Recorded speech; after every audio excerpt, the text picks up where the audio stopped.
It is always a joy to meet up with saints, from different places, desiring to grow and spread out the gospel of our Savior, the Lord Jesus, even to those who may have heard about it, or those who have not really heard about the good news of our salvation. And that is to say that Christ came into the world to die for sinners, and that he was buried and rose again on the third day according to the scriptures. In the studio today, I'm joined by a lovely brother from Chavuma, Brother Tobias Kasweka.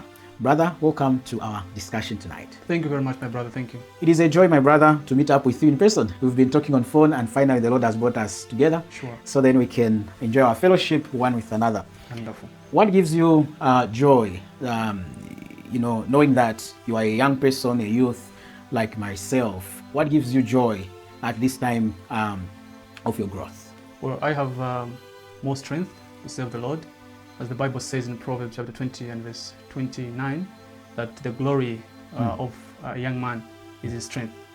Yeah, so it is a pleasure and a privilege for me to serve the Lord at this stage. So I'll be able to move even distance to go and preach the gospel Amen. Of our Lord Jesus Christ. Amen. Sure.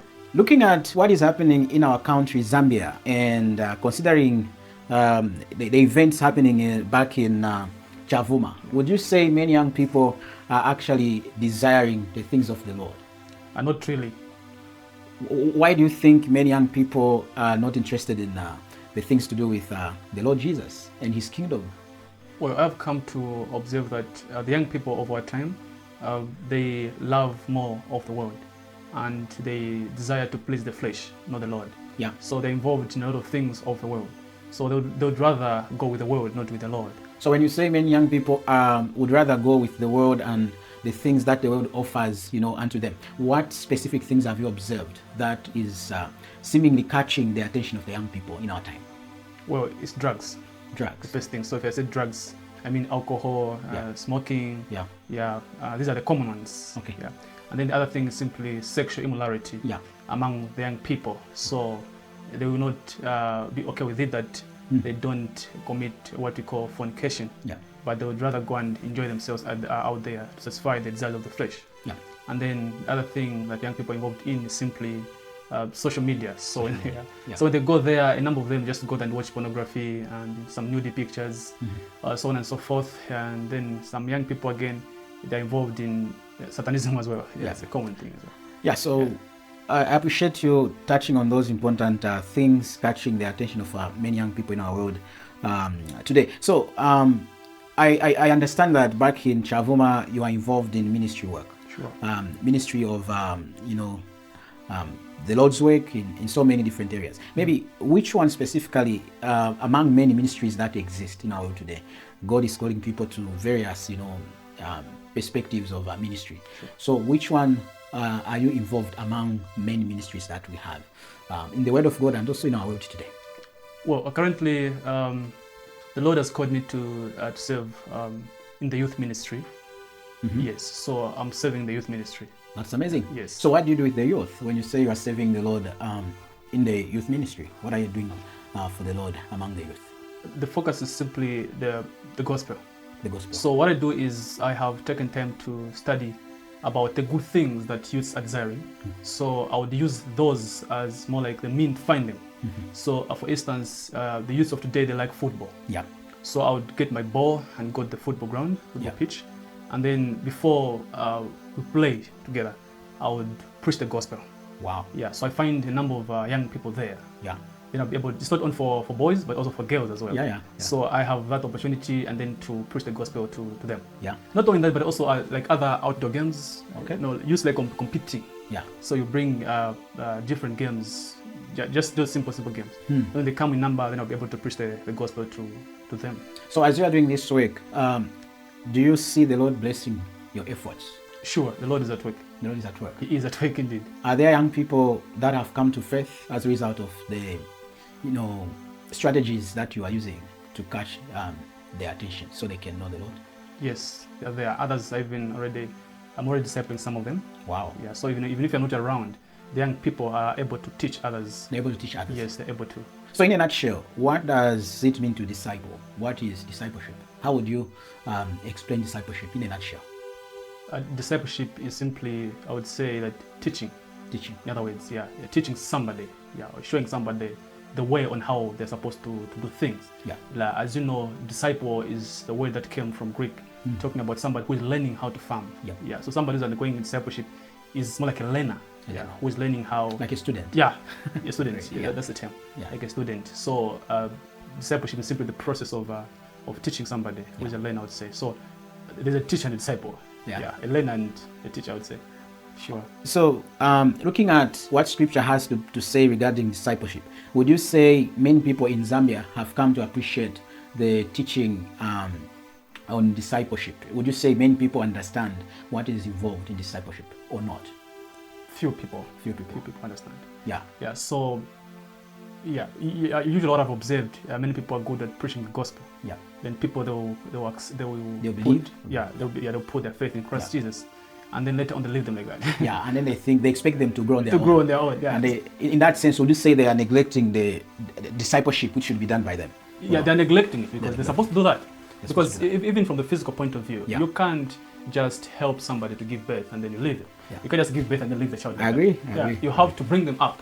That's true. Yeah, in the nature that you'd like them to be, and that's very important. So even with the spiritual things, it's important that when somebody has come to faith, to disciple them in order for them to grow. Yeah. Then you leave them after they have grown.